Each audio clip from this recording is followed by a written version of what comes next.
কিছু প্রশ্ন ছিল অনেক দিনের, যেটা এতদিন আমরা করার সাহস পাই নাই। এই প্রশ্নগুলো আপনার কাছে করতে চাই। খুচরা বাজারে এরা তো কোনো মানে দ্রব্যমূল্য নিয়ন্ত্রণের মধ্যে থাকে না, তাহলে আমাদের দ্রব্যমূল্যটা আসে হলো কি নিয়ন্ত্রণ করে কোথায়? City group. তেলের বাজার নিয়ন্ত্রণ করে সিটি গ্রুপ কিংবা বসুন্ধরা, যারা যারা আছে। আপনারা তাদের ওখানে কেন গিয়ে দ্রব্যমূল্য নিয়ন্ত্রণের ব্যাপারে কোনো কথা বলেন না? দাম তারা কেন বেশি রাখতেছে হলো পাইকারি আড়ত থেকে বেশি রাখতেছে, এটা কেন কথা বলেন না? এরা এই খুচরা বাজারে এরা তো কোনো মানে দ্রব্যমূল্য নিয়ন্ত্রণের মধ্যে থাকে না, তাহলে আমাদের দ্রব্যমূল্যটা আসে হলো কি নিয়ন্ত্রণ করে কোথায়? City group. তেলের বাজার নিয়ন্ত্রণ করে সিটি গ্রুপ কিংবা বসুন্ধরা, যারা যারা আছে।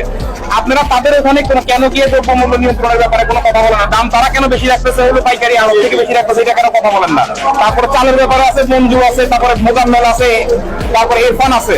তাদের আড়তে কেন আপনারা কোনোদিন একটা দিন ভিডিও দেখলাম না আপনাদের, যে আপনারা ওখানে গিয়ে চালের দাম কেন বেশি রাখা হচ্ছে, এটার ব্যাপারে ভিডিও করেন না?